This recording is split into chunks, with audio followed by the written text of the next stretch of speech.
क्या का हम वॉइस का रिवीजन करेंगे आज। क्या करेंगे? वॉइस का रिवीजन। रख हौसला वो मंजर भी आएगा। क्या आएगा? रख हौसला वो मंजर भी आएगा, प्यासे के पास चलकर समंदर भी आएगा। रख हौसला वो मंजर भी आएगा, प्यासे के पास चलकर समंदर भी आएगा। थक कर मत बैठ जाना ये राह के मुसाफिर, ये मंजिल भी मिलेगी और मंजिल मिलने का मजा भी आएगा। तो आइए क्लास हमारी वॉइस का रिवीजन। तो सबसे पहले हमको समझना है कि ये वॉइस होती क्या है। तो वॉइस को हिंदी में वाच्य कहा जाता है। क्या कहा जाता है? वाच्य। वाच्य का मतलब होता है कथन। क्या होता है? वाच्य का मतलब होता है कथन। क्या मतलब होता है वाच्य? कथन।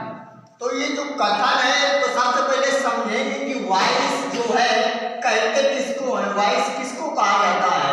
तो वॉइस के बारे में बताया गया कि voice is a word, voice is a word which can tell us subject is a doer और रिसीवर।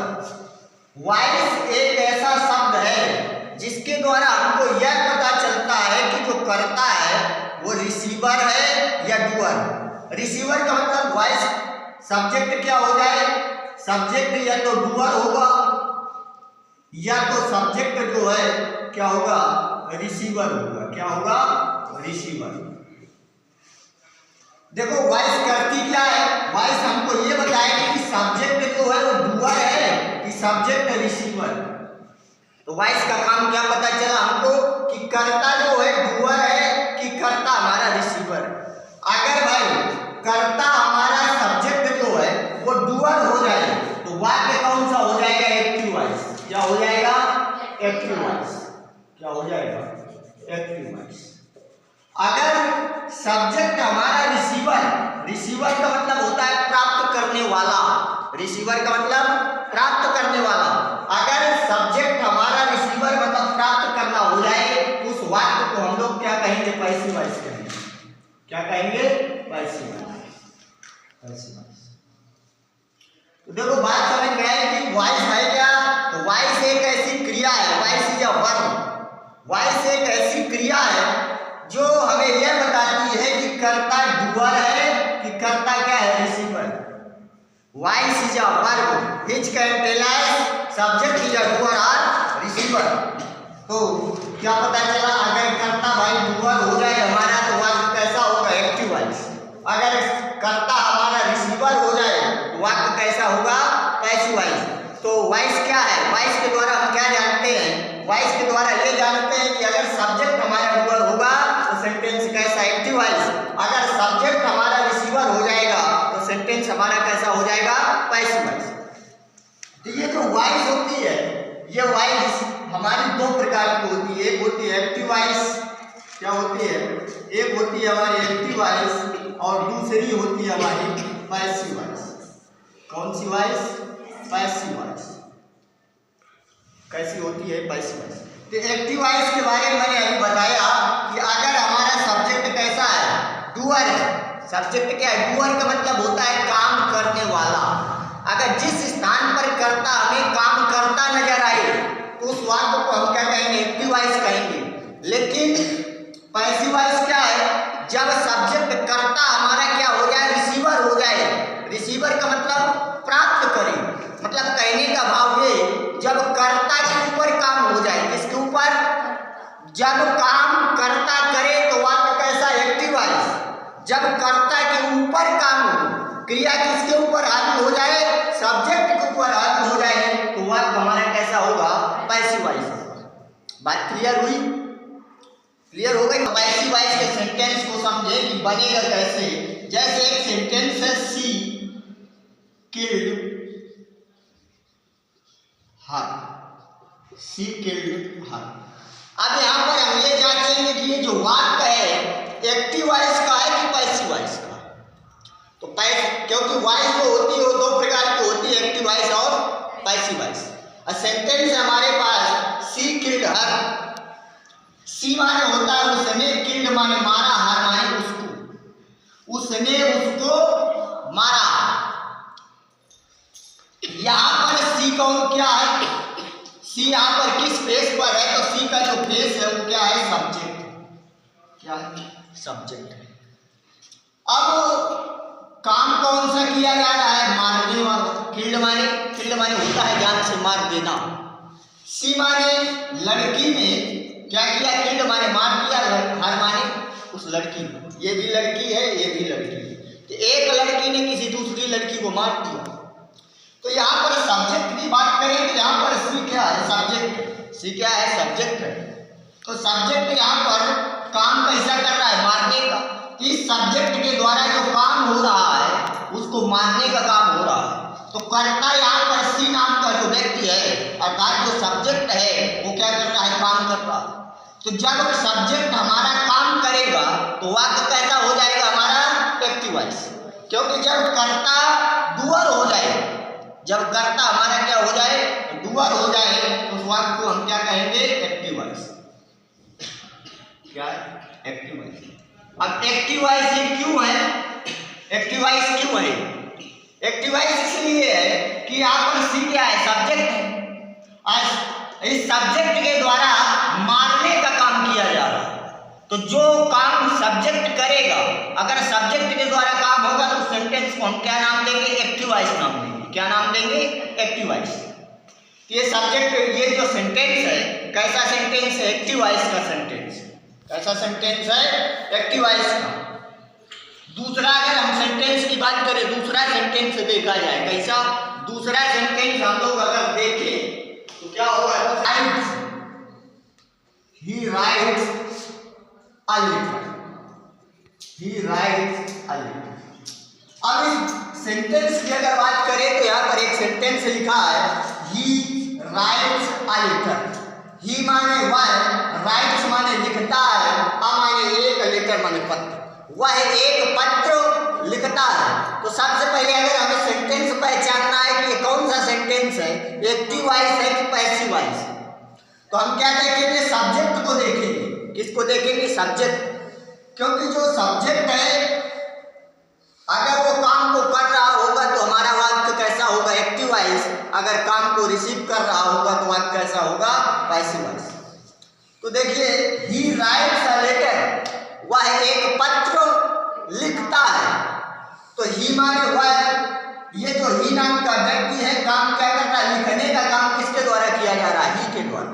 अगर ये सब्जेक्ट है तो अगर ये काम करेगा, जब सब्जेक्ट काम करता है तो उसको क्या कहोगे? हम क्या कहेंगे? सेंटेंस को एक्टिव वॉइस कहेंगे। क्या कहेंगे? Active voice.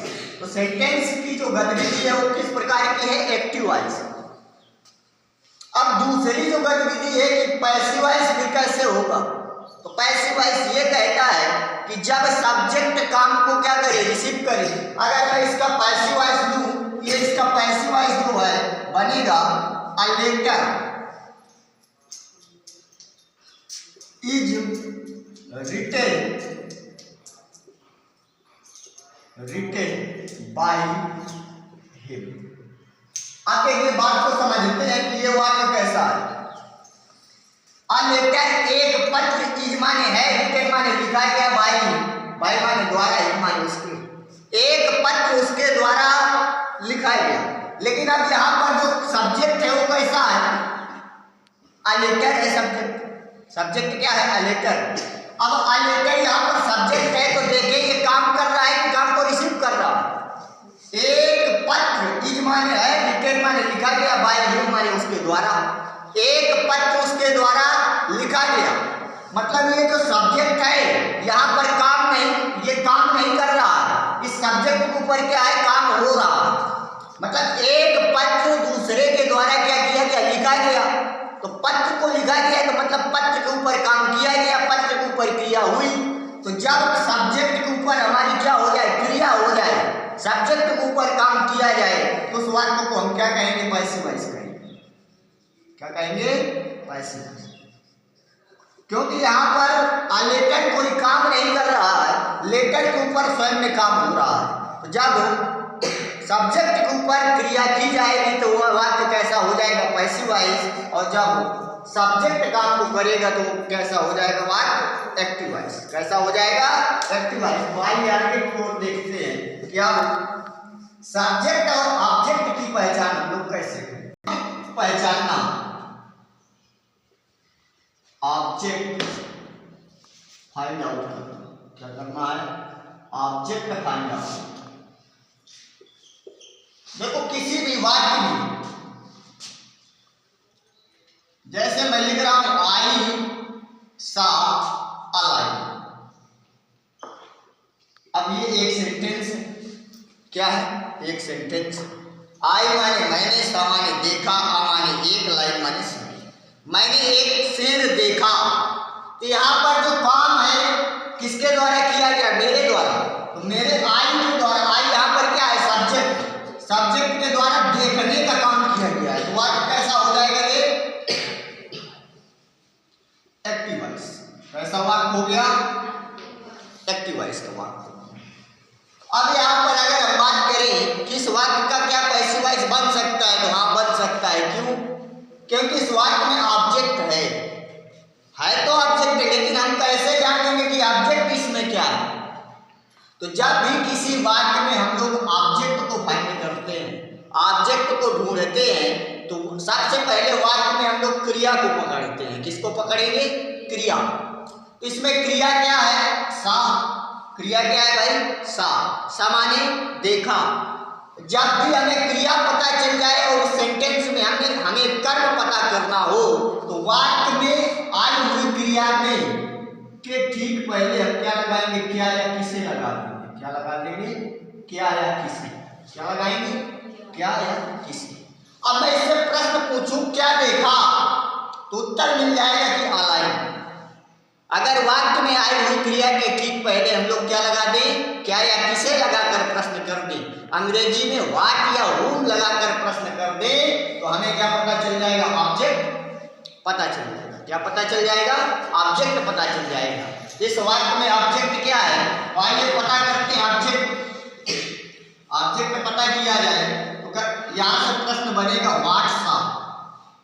व्हाट क्वेश्चन बना रहा हूं, व्हाट लगा के क्रिया के ठीक पहले हम क्या लगाएंगे? व्हाट या whom। व्हाट माने क्या, whom माने किसे। क्या देखा? आंसर निकल के आएगा हमारा। क्या देखा है भाई उसने? अलाई। इस वाक्य में हमारा ऑब्जेक्ट क्या है? उसके अलाई, मतलब एक शेर। क्या है ऑब्जेक्ट? एक शेर। तो किसी भी वाक्य में हमको क्या पता करना हो? ऑब्जेक्ट पता करना हो, तो वाक्य में आई हुई क्रिया के ठीक पहले हम क्या लगाएंगे? व्हाट या whom लगाकर प्रश्न बनाएंगे। क्या बनाएंगे? व्हाट या whom लगाकर प्रश्न बनाएंगे। जैसे नेक्स्ट क्वेश्चन है, मैं दे रहा हूं ही बॉट, उसने खरीदा। He bought a book. He bought a book. ये सेंटेंस, सबसे पहले हम सेंटेंस को चेक करेंगे कि है कैसा, एक्टिव वॉइस है कि पैसिव वॉइस। ही माने उसने, बॉट माने खरीदा, अ बुक माने एक किताब। उसने एक किताब खरीदी। ही बॉट अ बुक, उसने एक किताब खरीदी। तो क्या खरीदी? वाक्य में आई हुई क्रिया के ठीक पहले हम क्या लगाएंगे? व्हाट या whom से प्रश्न करेंगे। तो क्वेश्चन अगर बनाया जाए तो क्या बनेगा? What bot. क्या बनेगा? What bot.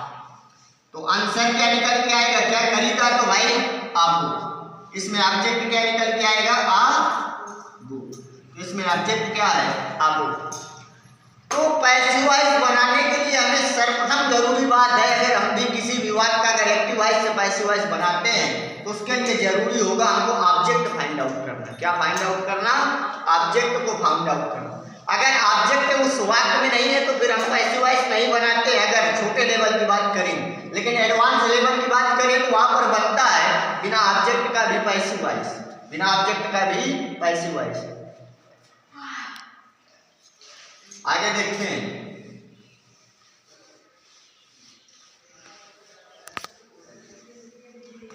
तो आप देखते हैं कि पैसिव वॉइस बनता कैसे। अगर एक्टिव वॉइस के सेंटेंस में B1 का प्रयोग हो, B1 का मतलब वर्ब की फर्स्ट फॉर्म का प्रयोग हो, तो उसको हम क्या बदल देते हैं? इजमार में बदल देते हैं। क्या में?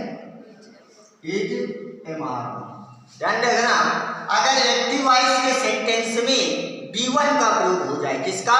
B1 का मतलब फर्स्ट फॉर्म ऑफ वर्ब, तो पैसिव वॉइस बनाते समय उसको हम कहीं बदल देंगे? इजमार में बदल देंगे। अगर active voice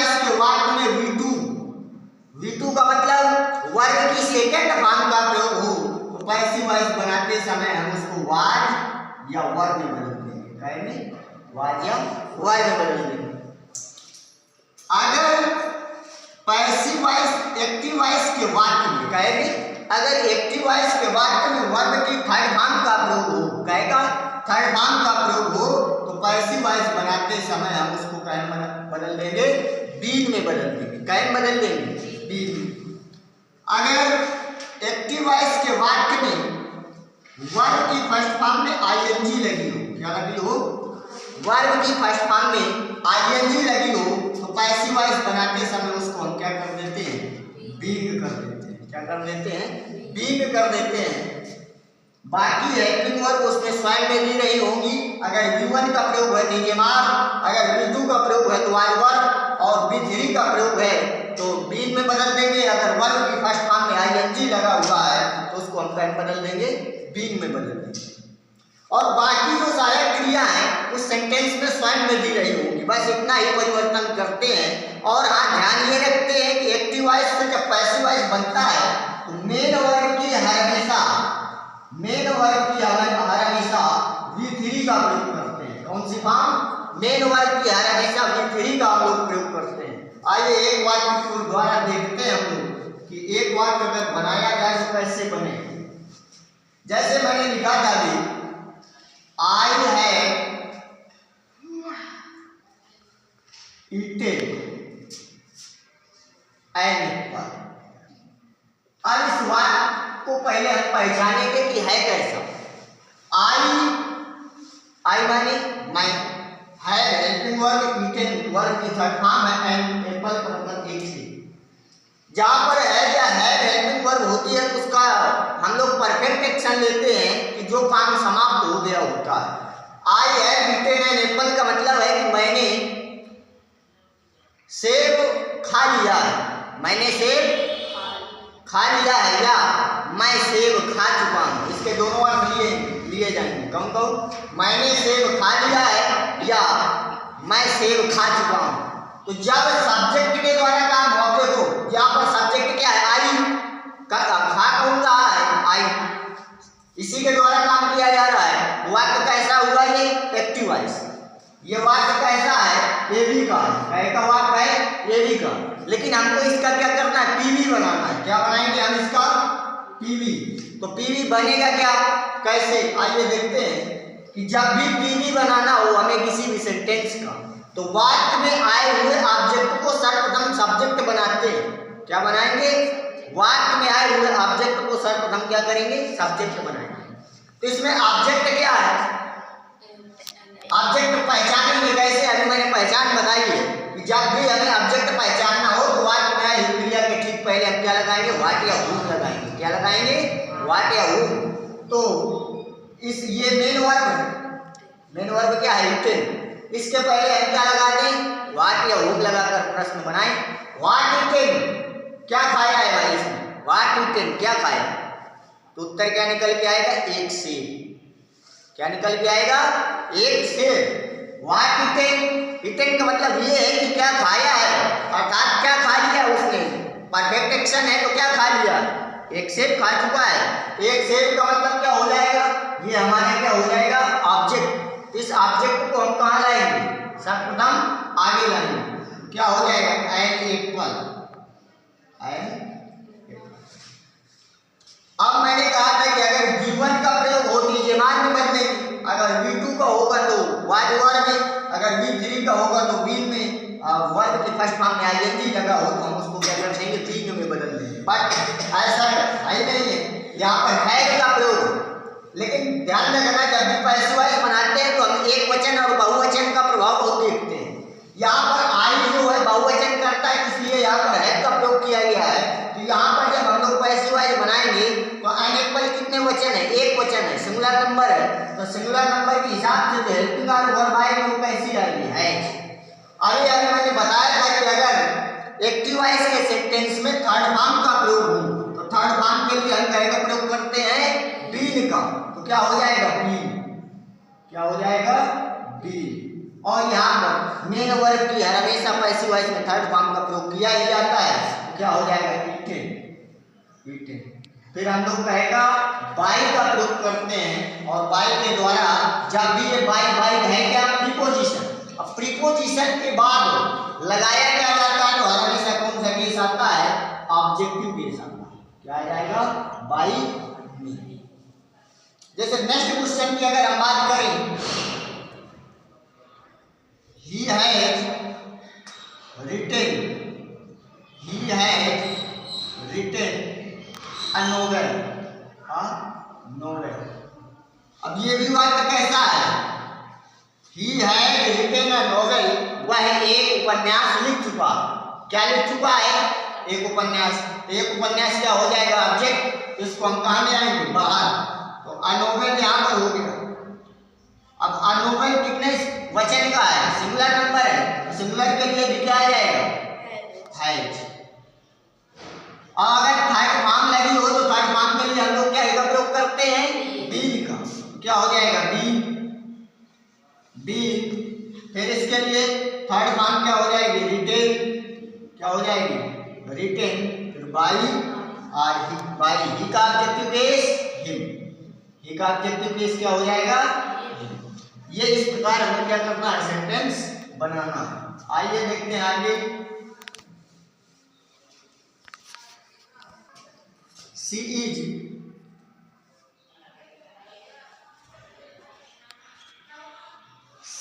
eating the food, eating the food। अब इस वाक्य का हमको क्या करना है, बीवी बनाना है। क्या बनाना है, बीवी। तो यहाँ पर ध्यान रखेंगे कि वाक्य कैसा है, तो प्रेजेंट का कंटिन्यूअस है, प्रेजेंट का कंटिन्यूअस। तो मैंने बताया है कि जब सबसे पहले टीवी बनाने के लिए हम लोग क्या करेंगे, ऑब्जेक्ट को आगे लाएंगे। कहाँ लाएंगे, ऑब्जेक्ट। तो यहाँ पर ऑब्जेक्ट क्या है, द फूड। तो द फूड कहाँ से आगे आ जाएगा, तो हो जाएगा द फूड। फिर हेल्पिंग वर्ब में क्या लगाएंगे, एक वचन ये भी है, एक वचन ये है, तो ये का ये भी रहेगा।